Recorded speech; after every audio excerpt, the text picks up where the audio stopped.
चंडीगढ़ से साइबर ठगी का एक सनसनीखेज मामला सामने आया है, जिसमें खुद को कानून प्रवर्तन एजेंसियों का अधिकार बताकर एक दंपत्ति को डिजिटल अरेस्ट में रखा गया और उनसे 38 लाख रुपए की ठगी की गई। सबसे हैरान कर देने वाली बात यह है कि इस मामले की जांच के दौरान चीन तक फैला साइबर ठगी का नेटवर्क सामने आया है और इस ठगी का नेक्सस चीन से ऑपरेट किया जा रहा है। इस मामले की पूरी जानकारी देते हुए चंडीगढ़ पुलिस की SP cyber crime Geetanjali Khandelwal ने बताया कि चंडीगढ़ पुलिस ने डिजिटल अरेस्ट कर 38 लाख रुपए ठगी करने वाले के 6 आरोपियों को गिरफ्तार किया है। गिरफ्तारी के दौरान इन आरोपियों के पास से laptop, wifi, modem, cash, mobile phone, chequebook, ATM card और कुछ डॉक्यूमेंट भी बरामद किए गए हैं। बता दें कि पुलिस ने एक शिकायत के आधार पर जांच के बाद वीना रानी फिरोजपुर पंजाब, सतनाम सिंह फिरोजपुर पंजाब, सुखदीप सिंह फाजिल्का पंजाब, धर्मिंदर सिंह फाजिल्का पंजाब, मुकेश चंडीगढ़, फजल रोकी चेन्नई तमिलनाडु को गिरफ्तार किया है। यह लोग इस काली कमाई के पैसे को क्रिप्टो करेंसी में इन्वेस्ट करते थे और अभी तक की गई जांच में सामने आया है कि आरोपी फजल के संपर्क में चाइना और बांग्लादेश के कई लोग हैं जो कि इस अपराध में शामिल हैं। वंदे भारत चंडीगढ़ से परमजीत सिंह की रिपोर्ट। लिंक है, एक बंदा है जिसके अकाउंट में पैसा जा रहा है।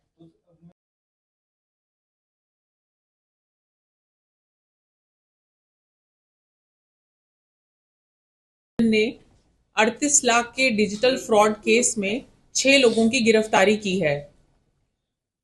इन लोगों ने चंडीगढ़ के एक निवासी को मुंबई पुलिस बनकर वीडियो कॉल किया और ये एक डिजिटल अरेस्ट फ्रॉड केस है, जिसमें इन्होंने बताया कि आपका अकाउंट जो है मनी लॉन्ड्रिंग में इन्वॉल्व है।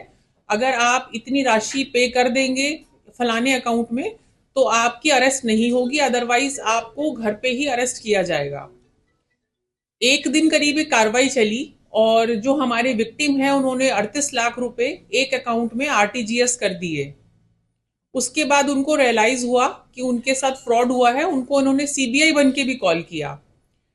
फिर उन्होंने हमें कंप्लेंट दी और उनका हमने अमाउंट होल्ड कराया। इसमें अच्छी बात यह है कि उनका पूरा 38 लाख रुपए अमाउंट होल्ड हो गया और उसके बाद हमने जब तफ्तीश शुरू करी एफआईआर रजिस्टर करके, तो उसमें कुछ अकाउंट ऐसे निकले जिसमें उस सस्पिशियस अकाउंट से फर्दर विड्रॉल्स हुए और कोइंसिडेंटली वो एक अकाउंट चंडीगढ़ का ही मिला।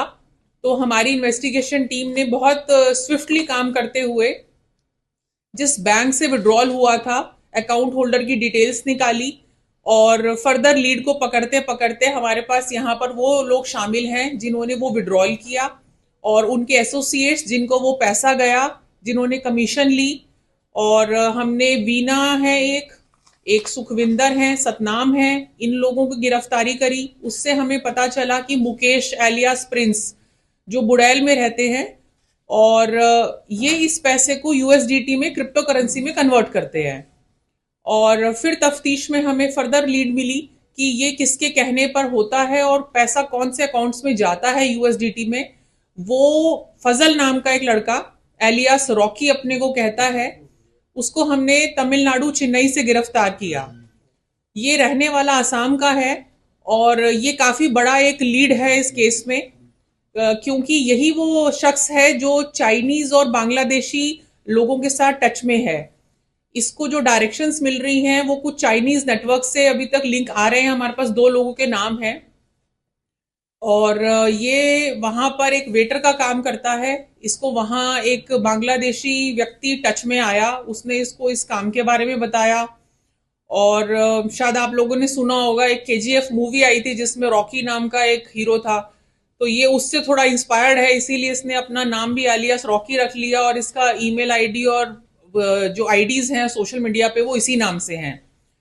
और स्टीफर्ड नाम का एक चाइनीज व्यक्ति है जो डायरेक्टली इसके टच में है, जिसके अकाउंट में ये पैसा ट्रांसफर करता है कन्वर्ट करने के बाद। और बाकी इन लोगों से हमें अभी काफी सारी रिकवरीज हैं। 4.5 लाख रुपए कैश मिला है, इन्होंने कुछ गोल्ड खरीदा, सिल्वर ऑर्नामेंट्स हैं, लैपटॉप्स मिले जिसमें हमारे पास काफी डेटा है जिसे हम एनालाइज कर रहे हैं, मोबाइल फोन्स हैं, बहुत सारे ATM cards, passbooks, cheques books, ये सब हमें मिली हैं। तो ये लोग जो है काफी सारे म्यूल अकाउंट्स प्रोवाइड करते हैं रॉकी को और वो फिर उन म्यूल अकाउंट्स में साइबर फ्रॉड का पैसा डाल के कन्वर्ट करके आगे चाइना में भेजता है। बाकी हमारी तफ्तीश अभी जारी है, बाकी अपडेट हम आपको दे देंगे। रॉकी का कोई क्रिमिनल बैकग्राउंड भी है? नहीं, इसका कोई क्रिमिनल बैकग्राउंड अभी तक निकल के आया नहीं है। 2 साल पहले ही आसाम से चेन्नई आया काम के लिए और फिर इसमें लग गया। मैम इसमें जितने भी जो लोग गिरफ्तार